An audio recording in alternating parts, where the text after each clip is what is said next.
China ವಿಷಯದಲ್ಲಿ America ಒಂದು ಅನುಮಾನ ವ್ಯಕ್ತಪಡಿಸಿದೆ. ಎಎಸ್ಎಂಎಲ್ನ ಅತ್ಯಾಧುನಿಕ ಇಯುವಿ ಲಿಥೋಗ್ರಫಿ ಯಂತ್ರವನ್ನ ಚೀನಾ ರಹಸ್ಯವಾಗಿ ಪಡೆದುಕೊಂಡಿದೆ ಅಂತ ಅನುಮಾನಿಸುತ್ತಿರುವ ಅಮೆರಿಕ ಈಗ ಅದರ ಬಗ್ಗೆ ಚಿಂತಿತವಾಗಿದೆ. ಜಾಗತಿಕ ಎಐ ರೇಸ್ನಲ್ಲಿ ಈ ನಿಗೂಢ ಯಂತ್ರ ಯಾವ ಪಾತ್ರ ವಹಿಸುತ್ತೆ ಅನ್ನೋದು ಕುತೂಹಲದ ಸಂಗತಿಯಾಗಿದೆ. ಎಎಸ್ಎಂಎಲ್ ಎಂಬ ಡಚ್ ಕಂಪನಿ ಬಹಳ ಸಮಯದಿಂದ ಸುದ್ದಿಯಲ್ಲಿದೆ. ಇದನ್ನ ಯುರೋಪಿನ ಅತ್ಯಂತ ಮೌಲ್ಯಯುತ ಕಂಪನಿಗಳಲ್ಲಿ ಒಂದು ಅಂತ ಪರಿಗಣಿಸಲಾಗಿದೆ. ಅದು ಫೋನ್, ಲ್ಯಾಪ್ಟಾಪ್ ಮತ್ತು ಇವತ್ತಿನ ಎಐ ತಂತ್ರಜ್ಞಾನಕ್ಕೆ ಅಗತ್ಯವಾದ ವಿಶ್ವದ ಅತ್ಯಂತ ಮುಂದುವರೆದ ಸೆಮಿ ಕಂಡಕ್ಟರ್ ಚಿಪ್ಗಳನ್ನು ತಯಾರಿಸುತ್ತೆ. ಈ ಯಂತ್ರವನ್ನ ಇಯುವಿ ಲಿಥೋಗ್ರಫಿ ಯಂತ್ರ ಅಂತ ಕರೆಯಲಾಗುತ್ತೆ.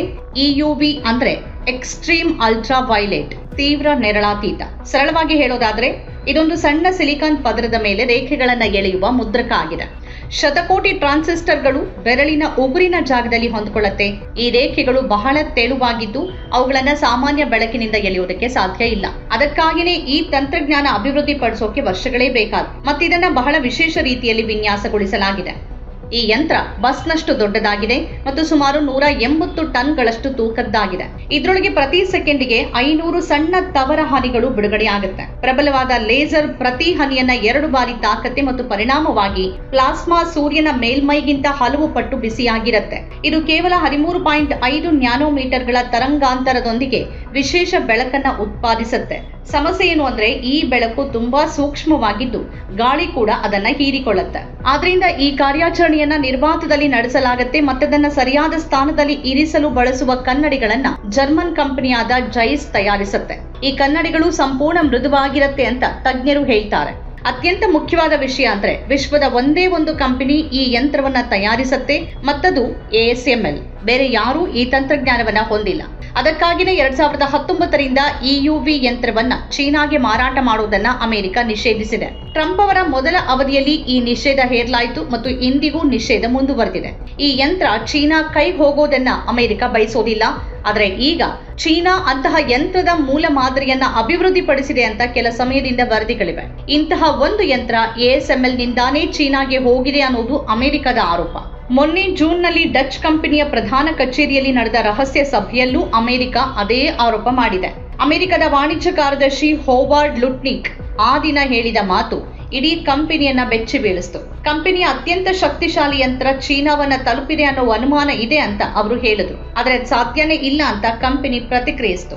ಇಲ್ಲಿವರೆಗೆ ತಾನು ತಯಾರಿಸಿರುವ ಸರಿಸುಮಾರು 340 ಇಯುವಿ ಯಂತ್ರಗಳಲ್ಲಿ 26 ಯಂತ್ರಗಳನ್ನ ಸ್ಥಗಿತಗೊಳಿಸಲಾಗಿದೆ ಮತ್ತು ಇತರ ಎಲ್ಲ ಯಂತ್ರಗಳ ನಿಖರವಾದ ಸ್ಥಳಗಳು ತಮಗೆ ತಿಳಿದಿದೆ ಮತ್ತು ಚೀನಾ ಅವುಗಳಲ್ಲಿ ಯಾವುದನ್ನೂ ಹೊಂದಿಲ್ಲ ಅಂತ ಎಎಸ್ಎಂಎಲ್ ಈಗ ಹೇಳ್ಕೊಂಡಿದೆ.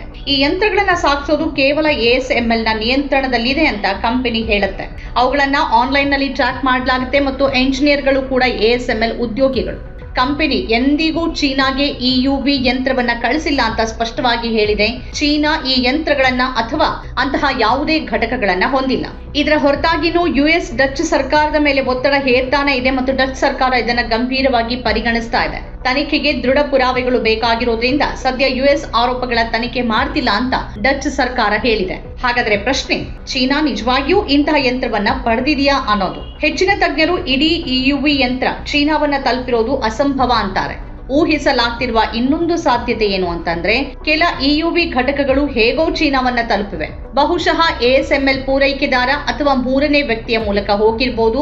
ಆದ್ರೆ ಎಎಸ್ಎಂಎಲ್ ಇದನ್ನ ಸ್ಪಷ್ಟವಾಗಿ ನಿರಾಕರಿಸುತ್ತೆ. ಸಮಸ್ಯೆ ಬಹುಶಃ ಇಯುವಿ ಅಲ್ಲ ಅಂತ ಹೇಳಲಾಗ್ತಿದೆ. ವಾಸ್ತವ ಅಂದ್ರೆ ಎಎಸ್ಎಂಎಲ್ ಡಿಯುವಿ ಅಥವಾ ಡೀಪ್ ಅಲ್ಟ್ರಾ ವೈಲೆಟ್ ಎಂಬ ಹಳೆ ತಂತ್ರಜ್ಞಾನವನ್ನು ಕೂಡ ತಯಾರಿಸುತ್ತೆ. ಇದು ಇಯುವಿಗಿಂತ ಕಡಿಮೆ ಮುಂದುವರಿದ ಮತ್ತು ಕಟ್ಟುನಿಟ್ಟಾದ ನಿರ್ಬಂಧಗಳಿಗೆ ಒಳಪಟ್ಟಿರದ ನಿರ್ಮಾಣ. ದಿ ಎಕನಾಮಿಸ್ಟ್ ಪ್ರಕಾರ 2025ರಲ್ಲಿ ಎಎಸ್ಎಂಎಲ್ ನ ಒಟ್ಟು ಆದಾಯದ ಸುಮಾರು 1/3 ಭಾಗ ಚೀನಾದಿಂದ ಬಂದಿದೆ. ನಿಜವಾದ ಪ್ರಶ್ನೆ ಎಎಸ್ಎಂಎಲ್ ಚೀನಾಗೆ ಯಾವುದೇ ಯಂತ್ರಗಳನ್ನ ಕಳಿಸಿದ್ಯಾ ಅನ್ನೋದಲ್ಲ. ಪ್ರಶ್ನೆ, ಚೀನಾ ತನ್ನದೇ ಆದ ಇಯುವಿ ಯಂತ್ರಗಳನ್ನ ಅಭಿವೃದ್ಧಿಪಡಿಸುವಲ್ಲಿ ಎಷ್ಟು ಪ್ರಗತಿ ಸಾಧಿಸಿದೆ ಅನ್ನೋದು. ಡಿಸೆಂಬರ್ 2025ರಲ್ಲಿ ರಾಯ್ಟರ್ಸ್ ಆಘಾತಕಾರಿ ವರದಿಯನ್ನು ಪ್ರಕಟ ಮಾಡಿದ್ದು. ವರದಿ ಪ್ರಕಾರ ಚೀನಾದ ಹೈ ಸೆಕ್ಯೂರಿಟಿ ಲ್ಯಾಬ್ನಲ್ಲಿರುವ ಎಂಜಿನಿಯರ್ಗಳ ತಂಡ ಇಯುವಿ ಯಂತ್ರದ ಮೂಲ ಮಾದರಿಯನ್ನ ನಿರ್ಮಿಸಿತ್ತು. ರಾಯ್ಟರ್ಸ್ನ ಮೂಲಗಳ ಪ್ರಕಾರ ಈ ತಂಡದಲ್ಲಿ ಕೆಲವು ಮಾಜಿ ಎಎಸ್ಎಂಎಲ್ ನ ಎಂಜಿನಿಯರ್ಗಳು ಸೇರಿದ್ದಾರೆ. ಅವರು ಕಂಪನಿಯ ಯಂತ್ರಗಳನ್ನ ರಿವರ್ಸ್ ಎಂಜಿನಿಯರಿಂಗ್ ಮಾಡಿದ್ರು. ಅಂದ್ರೆ ಅವರು ಅವುಗಳನ್ನ ಕಿತ್ತು ಹಾಕಿ ಅವುಗಳನ್ನ ಪುನಃ ನಿರ್ಮಿಸೋಕೆ ಪ್ರಯತ್ನಿಸಿದ್ರು. ಎಎಸ್ಎಂಎಲ್ ತನ್ನ ಹಿಂದಿನ ಉದ್ಯೋಗಿಗಳು ಮುಂದೆ ಎಲ್ಲಿ ಕೆಲಸ ಮಾಡ್ತಾರೆ ಅನ್ನೋದನ್ನ ನಿಯಂತ್ರಿಸಲು ಸಾಧ್ಯವಿಲ್ಲ ಅಂತ ಹೇಳಿದೆ. ಆದರೆ ASML ತನ್ನ ಉದ್ಯೋಗಿಗಳು ತಮ್ಮ ವ್ಯಾಪಾರ ರಹಸ್ಯಗಳನ್ನ ಇತರ ಕಂಪನಿಗಳೊಂದಿಗೆ ಹಂಚಿಕೊಳ್ಳೋದಕ್ಕೆ ಸಾಧ್ಯವಿಲ್ಲ ಎಂಬ ಒಪ್ಪಂದ ಅಥವಾ ರಹಸ್ಯ ಪ್ರಮಾಣ ವಚನಕ್ಕೆ ಬದ್ಧರಾಗಿದ್ದಾರೆ ಅಂತಾನೂ ಹೇಳುತ್ತೆ. ವ್ಯಾಪಾರ ರಹಸ್ಯ ಕಳ್ಳತನದ ವಿಷಯಕ್ಕೆ ಸಂಬಂಧಪಟ್ಟಂತೆ ಕಂಪನಿ ಈ ಹಿಂದೆ ಕಾನೂನು ಕ್ರಮ ಕೈಗೊಂಡಿದೆ. ಈಗ ಚೀನಾಗೆ ಒಳ್ಳೆ ಸುದ್ದಿ ಅಂದ್ರೆ ಯಂತ್ರ ನಿರ್ಮಿಸಲಾಗಿದೆ ಮತ್ತು ಕೆಲಸ ಮಾಡೋಕೆ ಪ್ರಾರಂಭಿಸಿದೆ. ಅಂದ್ರೆ ಅದು ಚಿಪ್ಗಳನ್ನ ತಯಾರಿಸುವ ಬೆಳಕನ್ನ ಉತ್ಪಾದಿಸೋಕೆ ಪ್ರಾರಂಭಿಸಿದೆ. ಆದ್ರೆ ರಾಯ್ಟರ್ಸ್ ಪ್ರಕಾರ ಈ ಯಂತ್ರ ಇನ್ನೂ ಒಂದೇ ಒಂದು ಉಪಯುಕ್ತ ಚಿಪ್ ಅನ್ನ ಉತ್ಪಾದಿಸಿಲ್ಲ.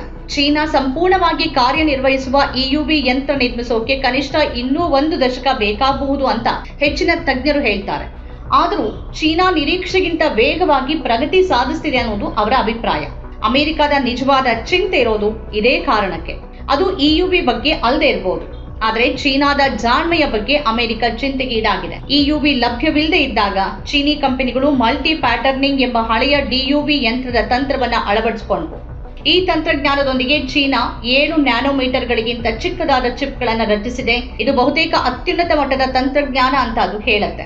ಒಂದೇ ಸಮಸ್ಯೆ ಅಂದ್ರೆ ಈ ವಿಧಾನ ಹೆಚ್ಚು ದುಬಾರಿಯಾಗಿದೆ, ಹೆಚ್ಚು ದೋಷಪೂರಿತ ಮತ್ತು ಸಮಯ ತೆಗೆದುಕೊಳ್ಳುತ್ತೆ. ಆದ್ರೆ ಈ ತಂತ್ರಜ್ಞಾನದೊಂದಿಗೆ ಚೀನಾ AI ಓಟದಲ್ಲಿ ಶೀಘ್ರದಲ್ಲೇ US ಅನ್ನ ಹಿಂದಿಕ್ಕೋಕೆ ಸಾಕಷ್ಟು ಚಿಪ್ಗಳನ್ನು ಉತ್ಪಾದಿಸಬಹುದು ಅಂತ ಅಮೆರಿಕದ ತಜ್ಞರು ನಂಬ್ತಾರೆ.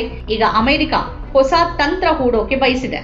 AI ಮತ್ತು ಚಿಪ್ ಪೂರೈಕೆ ಸರಪಳಿಯಲ್ಲಿ ತೊಡಗಿರುವ ದೇಶಗಳು ಚೀನಾದ ಮೇಲಿನ ಅವಲಂಬನೆ ಕಡಿಮೆ ಮಾಡೋಕೆ ಒಟ್ಟಾಗಿ ಕೆಲಸ ಮಾಡೋಕೆ ಪ್ರೋತ್ಸಾಹಿಸುವ ಪ್ಯಾಕ್ಸ್ ಸಿಲಿಕಾ ಎಂಬ ಹೊಸ ಮೈತ್ರಿಯನ್ನ 2025ರಲ್ಲಿ ಅಮೆರಿಕ ಆರಂಭಿಸಿದೆ.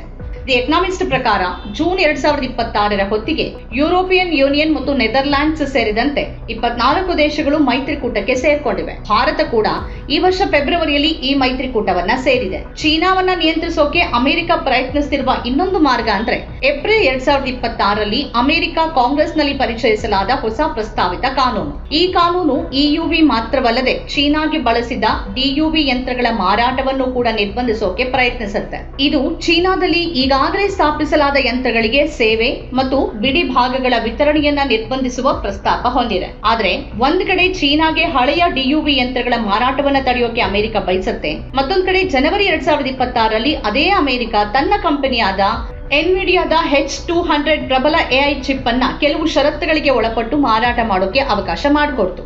ಇದರ ಬಗ್ಗೆ ಡಚ್ ಸರ್ಕಾರ ಪದೇ ಪದೇ ತಕರಾರನ್ನ ಎತ್ತುತ್ತಾನೆ ಇದೆ. ಅದೇನೇ ಇದ್ರೂ AI ಎಂಬ ಶಕ್ತಿಯ ಕೀಲಿ ಪ್ರಸ್ತುತ ಡಚ್ ಕಂಪನಿಯ ಯಂತ್ರದಲ್ಲಿದೆ ಅನ್ನೋದು ನಿಜ. ನಮ್ಮ ಕಾರ್ಯಕ್ರಮಗಳನ್ನು ನೀವು ನೋಡ್ತಾ ಇದ್ರೆ ನಮ್ಮ ಚಾನೆಲ್ ಅನ್ನ ಸಬ್ಸ್ಕ್ರೈಬ್ ಮಾಡಿ, ಪಕ್ಕದ ಬೆಲ್ ಐಕಾನ್ ಒತ್ತಿ ನಮ್ಮನ್ನ ಬೆಂಬಲಿಸಿ. ಹಾಗೆ ನಮ್ಮ ಕಾರ್ಯಕ್ರಮಗಳನ್ನ ಲೈಕ್ ಮಾಡಿ, ಕಮೆಂಟ್ ಮಾಡಿ, ಅದನ್ನ ಬೇರೆಯವರಿಗೂ ವಾಟ್ಸ್ಆಪ್ ಮೂಲಕ ಶೇರ್ ಮಾಡಿ.